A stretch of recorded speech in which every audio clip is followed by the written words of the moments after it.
Salam. Bugünkü mövzumuz olacaqdır. Biologiya 8-ci sinif 2-ci hissədən bölmə 5-ə aid 2 sığğı tipli suallar, nömrə 1 izahlı. Birinci sualda deyilir. Biraz bunu qaldırın. Birinci sualda qeyd olunub, maddələr mübadiləsini həzm, tənəffüs və ifrazat prosesləri tənzimləyir. Bu tənzimləmədə hansı orqanlar sistemi ortaq rol oynayır? Bildiyiniz kimi, həzm, tənəffüs, ifrazat sistemi qan damar sistemi ilə birlikdə fəaliyyət göstərir. Belə ki, həzm olunmuş qida məhsulları qanla hüceyrə və toxumalara çatdırılır.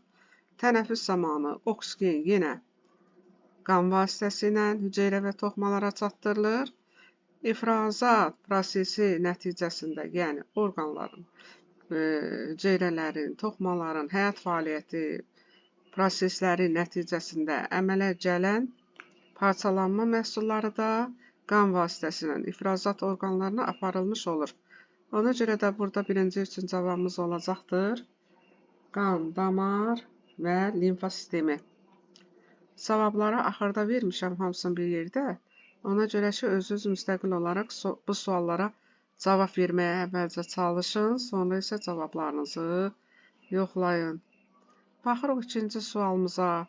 Hansı orqanlar sistemində mineral duzlar üstünlük təşkil edir?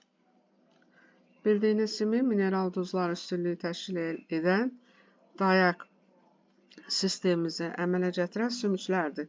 Sümüklərin tərkibində duzlar ionlar şəklində olmur, duzlar şəklində olur. Üçüncü sualda hansı maddələrin parçalanmasından yalnız karbon qazı, su və enerji əmələ gəlir? Baxırıq, üçüncü sualda cavabımız olacaqdır. Karbohidratlar və lipidlər. Bildiyiniz kimi, karbohidratlar və lipidlərin son parçalanma məhsulları karbon qazı, su və enerjidir. Baxırıq. Bunu çox ötürdüm bir dəqiqə. Deməli, üçüncü sualımız üçün cavab olacaq karbon qazı, su və enerji əmələ gətirən karbohidratlar və lipidlər. Dördüncü sualımıza baxaq. Dördüncü sualımızda deyilir. Spirt və karbon turşularından təşkil olunan üzvü maddə ola bilər. Bildiyimiz kimi, burada cavablar verilibdir.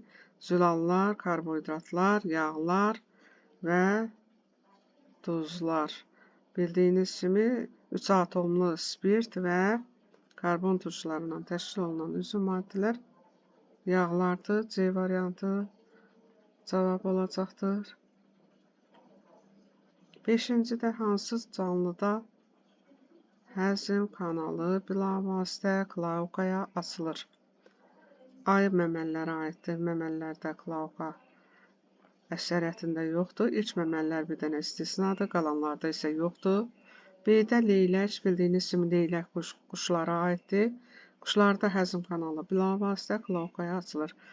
Beşinci üçün də cavabımız olacaqdır B variantı. Balina və it də öz növbəsində yenə məməllərə, ali məməllərə aiddir. Altıncı sualda öd mexaniki təsir göstərir. Bildiyiniz kimi, öd nazik bağırsağa açılır və ödün təsirindən yağ damlaları kiçik hissəciklərə parçalanır.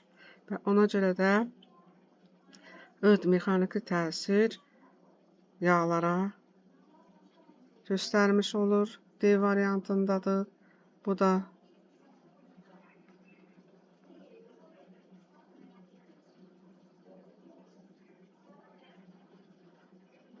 deməli 6-cı üçün cavabımız olacaqdır. D variantı yağlar. 7-cidə deyir, 13 yaşı olan Samirin 3 sənəsindəki 2 ədəd kəsici diş çıxarılıb. Yetkin olan zaman onun ağız boşluğunda maksimum neçə diş olacaqdır? Bildiyiniz kimi, 13 yaşı varsa artıq bunda daimi dişlər formalaşır. Ona görə də yetkin halda 32 diş olduğuna görə bundan 2 kəskin diş çıxarıldığı üçün maksimum 32 diş qalacaqdır. Cavabımız olacaqdır 30. Baxırıq 8-ci suala. Fermentlərin tərkibində hansı elementlər üstünlük təşkil edə bilər? Bildiyiniz kimi fermentlər tərkibinə görə, kimyəvi tərkibinə görə zülallardan qurulubdur. Zülallar isə amin turşulardan qurulubdur. Onlar isə öz növbəsində ibarətdir hidrogen, oksigen, karbon və azot kimyəvi elementlərindən. Amin turşuları təşkil olunub. Ola bilər ki, müəyyən qədər başqa kimyəvi elementlər, məsələn, kükürt, dəmir ola bilər. Onlar isə az miqdarda olur. Spesifik zülallarda olmuş olur. Adətən amin turşulardan ibarətdir.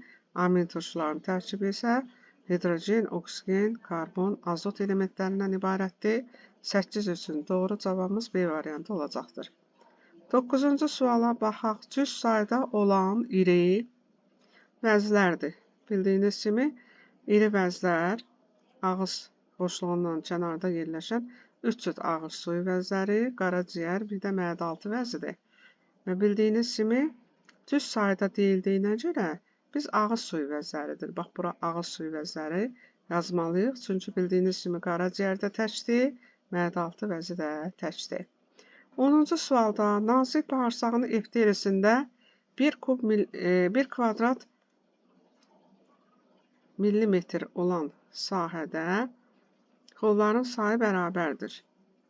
Bildiyiniz kimi 1 kvadrat santimetrdə 2500 xov olduğuna görə millimetr ondan azdır, kiçik ölçülü vahiddir. Ona görə də bizim doğru cavabımız B variantı olacaqdır. 25. 10-cu üçün doğru cavabımız B variantı olacaqdır. Baxaq, sualların cavabları mən burada qeyd eləmişəm. Özünüzü yoxlayandan sonra bu cavablara baxıb özünüzü təsdiq edə bilərsiniz. Birinci üçün dedik qan damar və limfa sistemi, ikinci üçün dedik dayağımızı təşkil edən sümüklər, üçüncü üçün dedik karbohidratlar və lipidlər, dördüncüdə C, 5-də B, 6-da D, 7-də 30, 8-də B, 9-da ağız suyu vəzləri, 10-da isə B variantı doğru cavab olacaqdır. Bu qədər, sağ olun.